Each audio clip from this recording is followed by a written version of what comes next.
मोटो pen Maryam, मेरी voice Audible है? Yes, sir. Okay, सो बच्चे हम स्टार्ट करते हैं। देखिए 3D हमारा हो रहा है, जो most probably next week complete हो जाएगा 3D, ठीक है। उसके बाद हमारे 2 चैप्टर्स रह जाते हैं, LPP एंड प्रोबेबिलिटी, तो वो हम आपको इस वीक करवा देते हैं, ठीक है। फिर आपका सिलेबस कंप्लीट हो जाएगा, सो फिर एग्जाम में इशू नहीं आएगा आपको, ठीक। सो फर्स्ट हम प्रोबेबिलिटी स्टार्ट करते हैं। LPP बहुत छोटा सा चैप्टर है, वो तो हम कभी भी आपको करवा देंगे।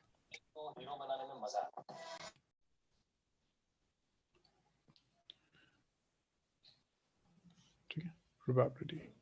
सो प्रोबेबिलिटी आपने लास्ट ईयर किया है थोड़ा बहुत। Probability of A is equal to outcomes favorable to A by total number of total numbers, ठीक है। प्रोबेबिलिटी अगर आपको फाइंड करनी है, आपने बहुत जूनियर क्लासेस में भी किया था, इन क्लास 10th आपने किया था कि if you have to find the probability, then it is equal to outcomes favorable to A by total numbers, ठीक है।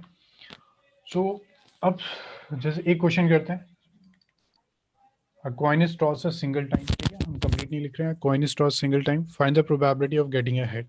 मुझे जल्दी से बता दीजिए, A coin is tossed a single time, what is the probability of getting a head? जल्दी से बताइए मुझे वर्ड्स आंसर। बिल्कुल ठीक है मरियम, मोटअप जल्दी से बताइए।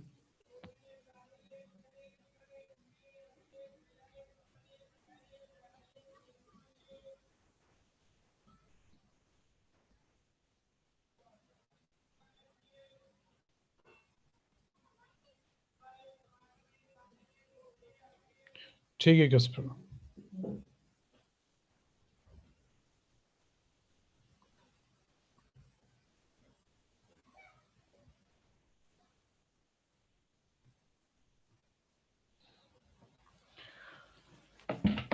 ठीक है। अब हम 12 के टॉपिक स्टार्ट करते हैं।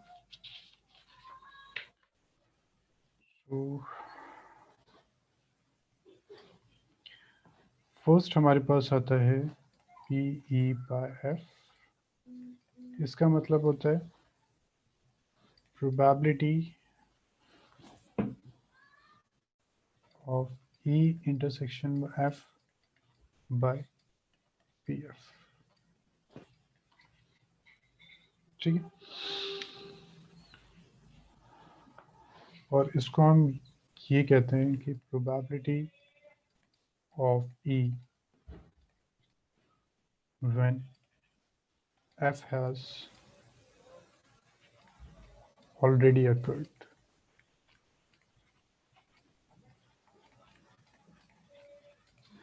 ठीक है। Probability of E when F has already occurred, जब F हो चुका है और हम P की प्रोबेबिलिटी फाइंड कर रहे हैं, then we will use this formula। इसका मतलब ये होगा, and this is equal to E intersection F by PF, probability of E when F has already occurred, and this will be given by P intersection F by PF, ठीक है। Intersection union I think आपको आते होंगे, question try करते हैं। तो similarly अगर हम F, चलिए इतना ही ठीक है, नेक्स्ट हम एक क्वेश्चन स्टार्ट करते हैं। If PA is equal to 7/13,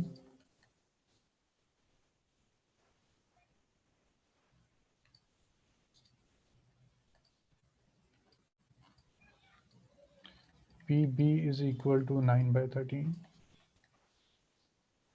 and PA intersection B is equal to 4/13, then find PA by B।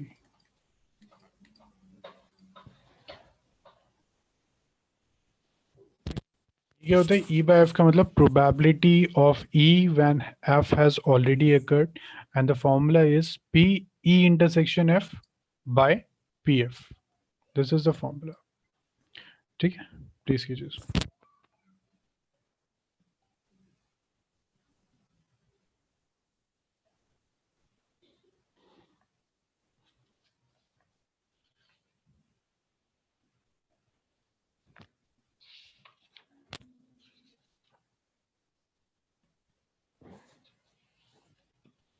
बिल्कुल ठीक है मरियम, आंसर इज 4/9। बिल्कुल ठीक है।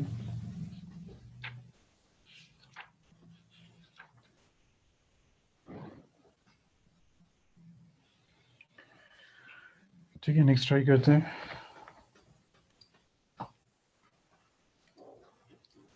A family has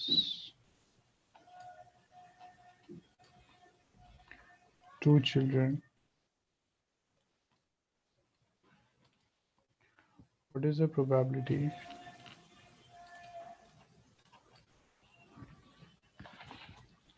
what is the probability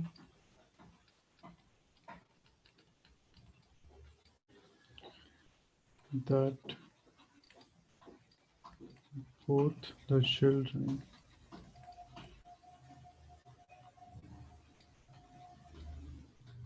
are boys,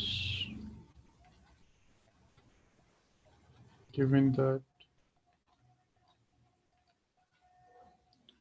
at least one of them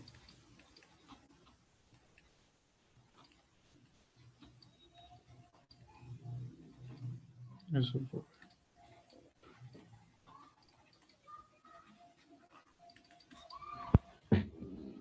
A family has two children. What is the probability that both the children are boys, given that at least one of them is a boy? Please try कीजिए।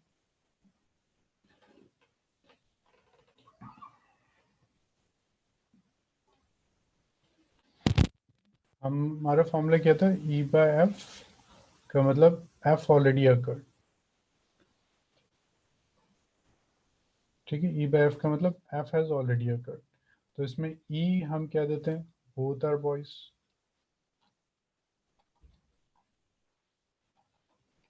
और F हम क्या देते हैं? At least one of them is a boy.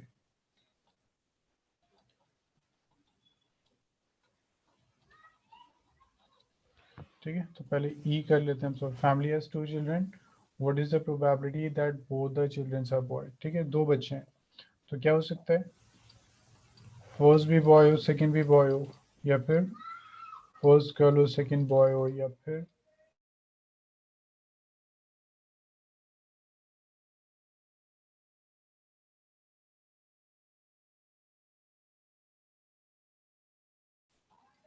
तो E क्या हो जाएगा? बोथ आर बॉयज का मतलब B कॉमा B।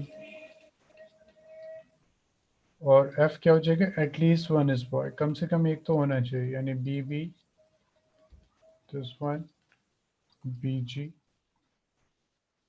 आप सॉल्व कर दीजिए, वही फॉर्मूला इंटरसेक्शन वाला अप्लाई कर दीजिए, फाइंड द आंसर। अच्छा, इसके ना फॉर्मूलेस बच्चे ये दोनों लिख लीजिए। पी ई बाई एफ जो होता है, इसका एक फॉर्मूला तो ये था, P E intersection F by P F, या फिर फॉर्मूला ये भी हो जाता है N E intersection F N F. ठीक है, या तो नंबर ऑफ एलिमेंट्स ले लें या फिर प्रोबेबिलिटी ले लें, फॉर्मूला ये रहेगा।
जी मरियम बताइए।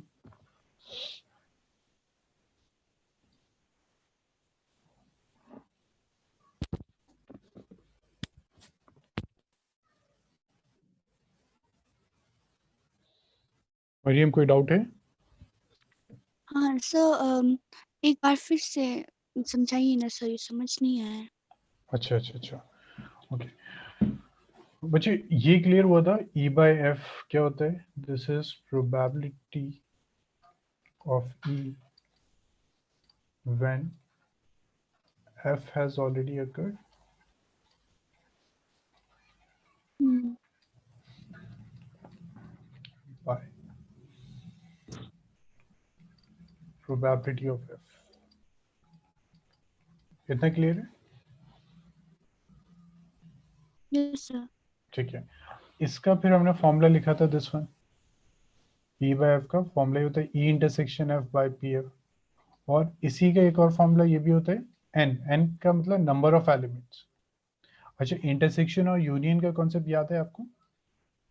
यस सर, याद है सर। याद है, ओके मोटिव आपको भी? Yes sir. ठीक है,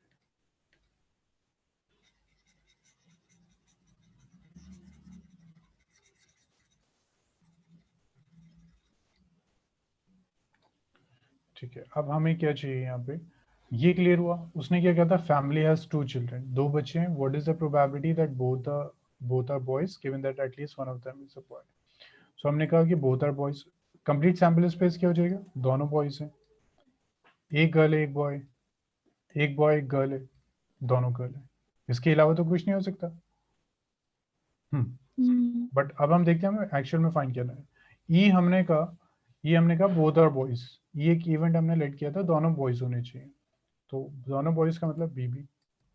एफ हमने कहा था at least one of the is a boy, यानी कम से कम एक बॉय होना चाहिए, तो वो कितना हो जाएगा, बी कॉमा बी हाँ, एंड जी कॉमा बी और बी कॉमा जी, ये थ्री हो सकते हैं। Yes sir. इतना ठीक है। अब फॉर्मूला देखते हैं, फॉर्मूला क्या था, E intersection F this is equal to N E intersection F by N F, sorry now पहले हम फाइंड करते हैं E intersection F. E intersection F कितना हो जाएगा, 1 वन ई नहीं नहीं इंटरसेक्शन, इन दोनों का इंटरसेक्शन बी बी वन, हाँ बी वन हो गया। 1 एन एफ कितना हो जाएगा, N F N is F कितना होगा, कितने एलिमेंट्स है, वन टू थ्री, इतना क्लियर हुआ? मॉडल सर, बिल्कुल। एन एफ का मतलब क्या है सर? बच्चे एन एफ का मतलब number of elements in F, अच्छा, ओके सर। ठीक है, and this is number of elements in E intersection F, ठीक अच्छा, है। ओके। अब इसको फॉर्मूले में पुट कर दें, इंटरसेक्शन कितना आ गया वन, एन एफ कितना आ गया three, so answer is one by three. Any doubt in this? No sir. No. ठीक, बच्चे जल्दी से नोट कीजिए, then we will start next.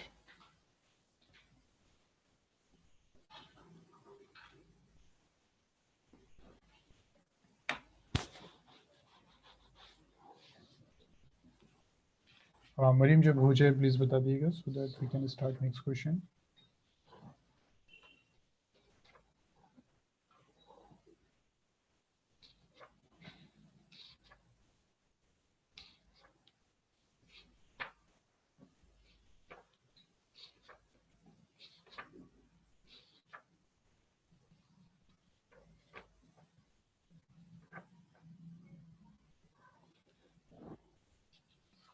Okay, ठीक है, मरियम हो गया complete? Yes sir. Okay, the next 10 cards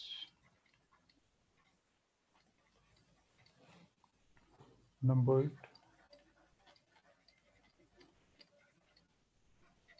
1 to 10 are placed in a box mixed thoroughly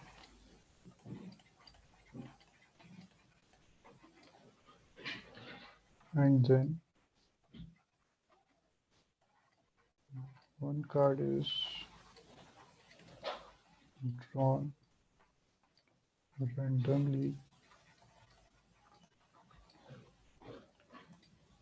if it is known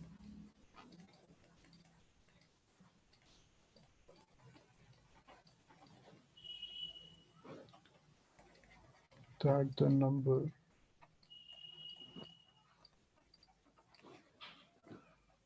on the drawn card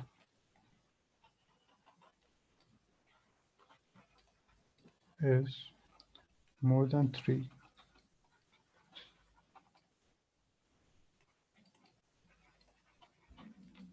What is the probability that it is an even number? ठीक है, 10 cards try कीजिए.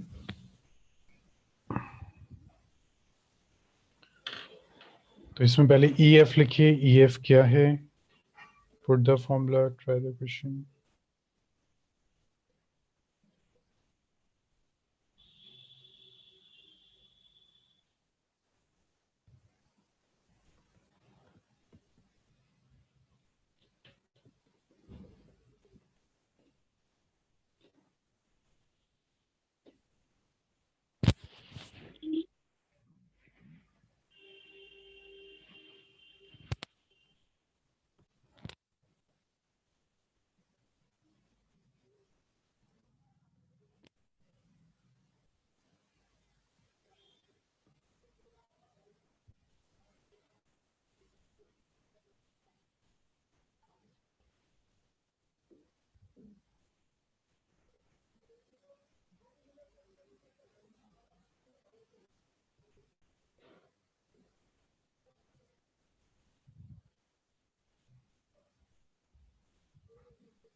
बच्चे जब हो जाए तो please बता दिएगा, और अगर क्लियर नहीं है फिर भी बता दिएगा.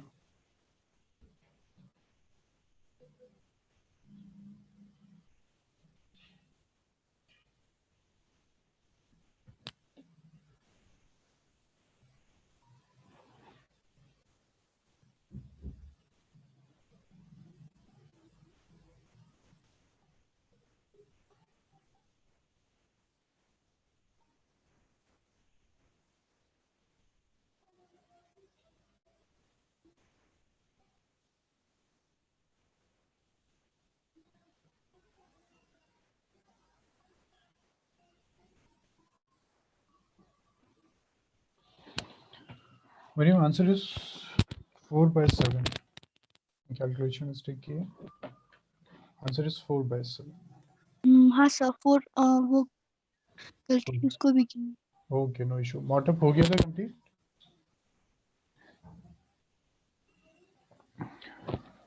मॉटअप कंप्लीट हो गया है. मॉटअप आपकी वॉइस नहीं आ रही मुझे. मुझे इसमें क्या है, on the is more than 3 what's the probability, ये गिवन है. ठीक है, this is given. Even number होना चाहिए, तो ई हम लेते हैं. जो हमें फाइंड करना है what's the probability that it is in even number, ये हम इवन ले लेते हैं. एफ ले लेते हैं मोर देन 3. तो ई क्या हो जाएगा? इवन का मतलब 10 नंबर्स हैं, तो 2 4 6 8 10. एफ ले लिया हमने मोर देन 3 का मतलब 4 5 6 7 8 9 10. इनका पहले इंटरसेक्शन फाइंड कर लेते हैं. ठीक है, तो इंटरसेक्शन कितना हो जाएगा? एक तो 2 नहीं होगा, एक तो 4 हो जाएगा. 1 2 3 4, 4 हो गया. By number of element in this 1 2 3 4 5 6 7. अब ठीक है मोटिव. मोटिव क्लियर हुआ इतना?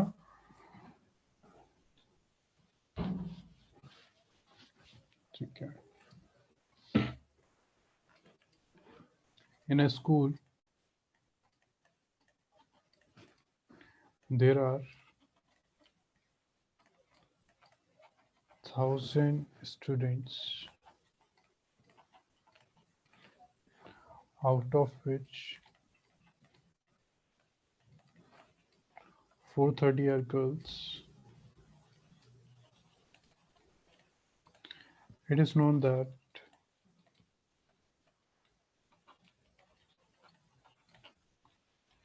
out of 430, 10% of the girls, 10% of the girls study in class 12th.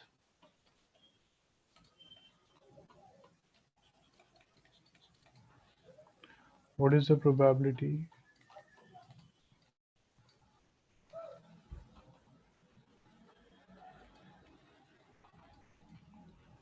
that a student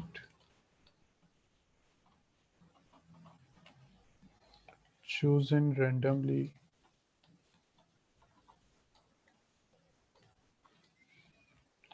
studies in 12th?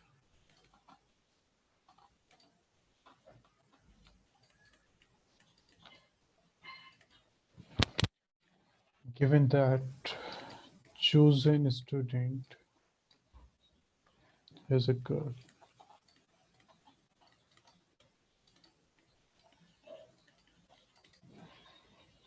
ये बच्चे प्लीज राइट कीजिए.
मुझे कोई डाउट तो नहीं है, समझ में आ रहा है?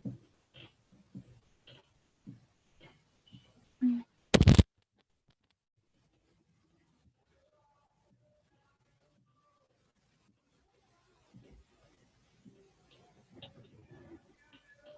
हम्म। मुझे अगर डाउट है तो बता दीजिए. सर क्वेश्चन एक बार और सर इन देखिए, in a school there are 1,000 students, out of which 430 are girls. It is known that out of 430, 10% of the girls study in class 12. What is the probability? Student chosen randomly. देखिए, जो find करना था उसको ई ले लीजिए, जो given है उसको एफ ले लेते हैं. तो ई क्या हो जाएगा? What is the probability? Student choosing studies in class 12. Student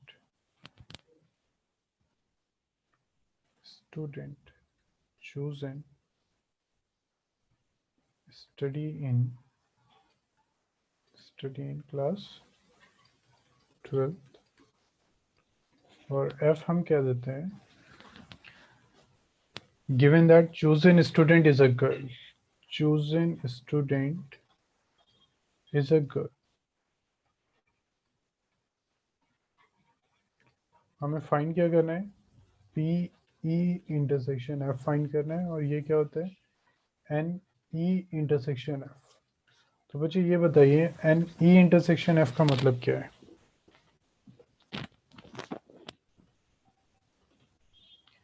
N E intersection F का मतलब क्या हुआ?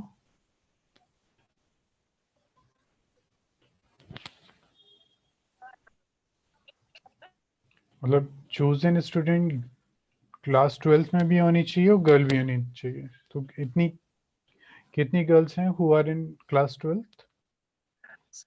अच्छा 10% ऑफ 430 10% ऑफ 43 430 है ना, 10% ऑफ फोर 430 43 आ जाएगा। 430 एनएफ यस कितना हो सर जाएगा? 430 एनएफ हो गया 430। कर दीजिए बच्चे सॉल्व। कितना अच्छा हो गया 43/430 प्लस इक्वल टू 0.1। ठीक है,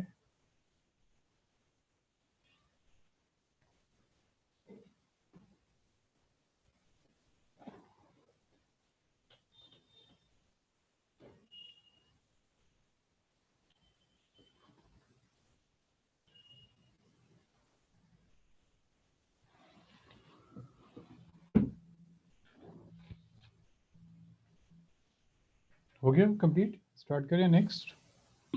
yes sir next question. A die is thrown 3 times.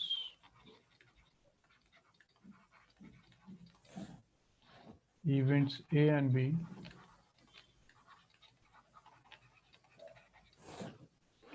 are defined as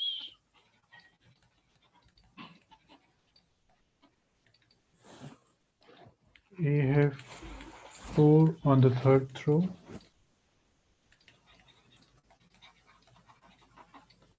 and B have 6 on the first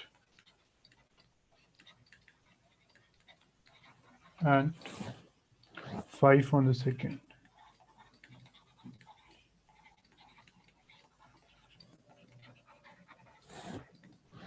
Find the probability of A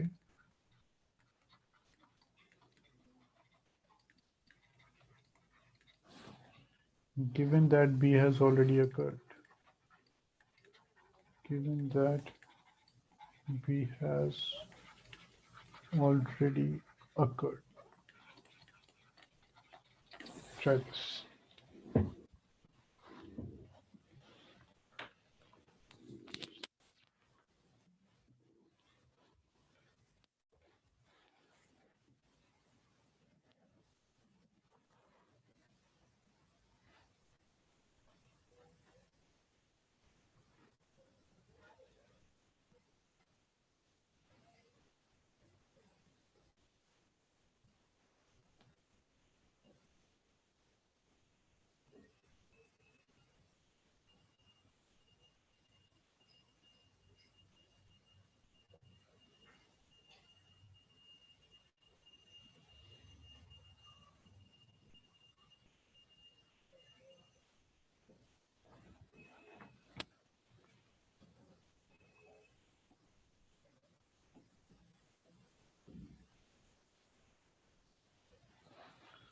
अच्छा, वो बहुत सिंपल क्वेश्चन है। अगर आप ये कंप्लीट फॉर्मूला देखते हैं, देखिए ए के फर्स्ट ऑन द थर्ड बिल्कुल मोटअप 1 तो ठीक है, डिनोमिनेटर ठीक नहीं है। देखिए ए के 4 on the third throw, 6 on the first and 5 on the second throw, तो पी ए बाय बी हो जाएगा and A intersection B by and B. A intersection B का मतलब फर्स्ट में 6, सेकेंड में 5, थर्ड में 4, ऐसे कितने होंगे ये? अच्छा सैम्पल स्पेस बताएंगे, सैम्पल स्पेस कितने होंगे? देखिए फर्स्ट में फर्स्ट फर्स्ट फर्स्ट, तो देखिए डाई को एक बार थ्रो किया आउटकम कितने होते हैं 6, डाई को 2 बार थ्रो किया 6 स्क्वायर, 3 बार किया 6 क्यूब, तो टोटल कितने हो गए 216। मरीम कितने क्लियर हुआ? नहीं सर नहीं बच्चे, डाई को अगर हम थ्रो करते हैं ना, जिस पर 1 2 3 4 5 6 लिखा होता है, तो कितने आउटकम्स होंगे अगर आप एक बार थ्रो कर रहे हैं?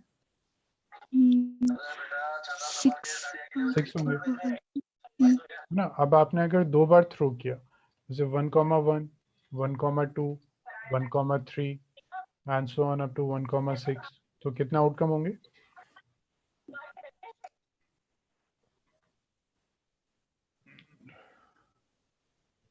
मरियम अगर 2 बार थ्रो किया है कितने आउटकम्स होंगे डाई को अगर थ्रो कर रहे हैं?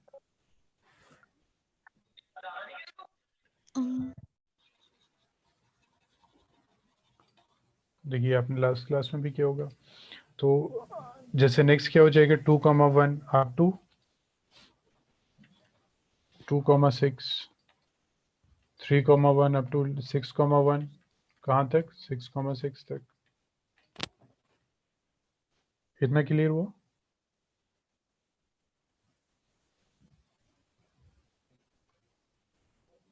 हम्म, 36 हो जाएंगे। मरियम ये क्लियर हो रहा है?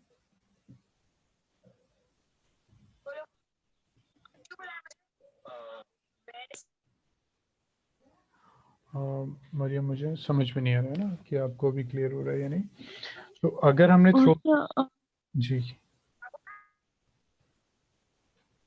सर वॉइस बीच में कट गई थी सर।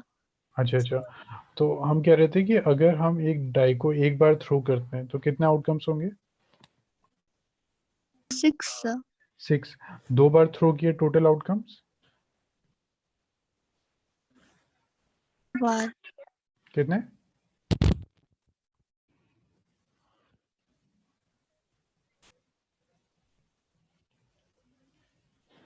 मेरे चैट बॉक्स पे भी लिख सकते हैं।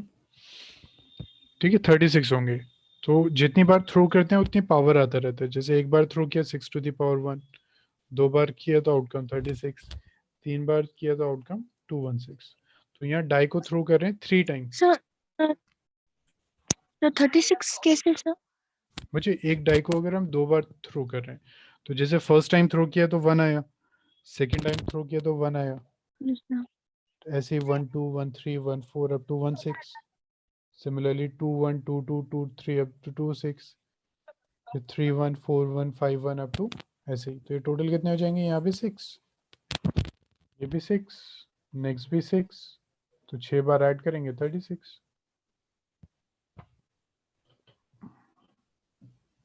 Okay sir. ठीक है, तो डाई को अगर हम एक बार थ्रो करते हैं तो आउटकम 6 होता है। 2 बार थ्रो किया तो 6 का स्क्वायर 36 हो गए, 3 बार थ्रो किया तो 6 का क्यूब 216 हो गया। ठीक है, तो यहाँ हमने कितनी बार थ्रो किए? 3 टाइम्स। तो 3 बार अगर थ्रो करेंगे टोटल आउटकम्स कितने होंगे? 216। 216। ठीक, तो अब इसमें क्या था, हमें चाहिए A intersection B. A intersection B का मतलब थर्ड थ्रो में 4 आए, 6 में फर्स्ट आए, 5 में सेकेंड में 5 आए, तो यानी आउटकम 654 आना चाहिए। तो 216 में से ऐसे आउटकम कितना होगा? एक ही होगा। इतना क्लियर हुआ? मरीम ये क्लियर हुआ? Yes sir. अच्छा ये क्लियर हुआ, number of outcomes in A intersection B 1 होगा। 1।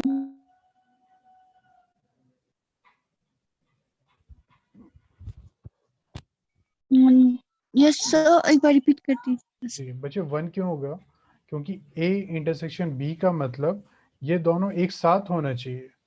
एक साथ होने का मतलब पहले थ्रो में 6 आएगा, सेकेंड में 5 आएगा, थर्ड में 4 आएगा, यानी 654। तो 654 तो एक ही आउटकम हुआ ना।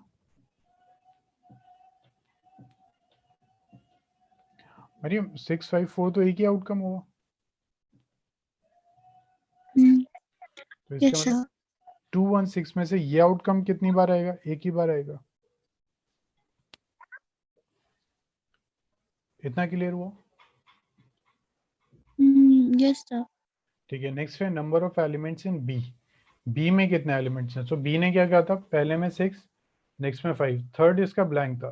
तो थर्ड कुछ भी हो सकता है। थर्ड हो सकता है 1 आ जाए, या फिर 2 आ जाए, या फिर 3 आ जाए, या फिर 4 आ जाए, या फिर 5 आ जाए,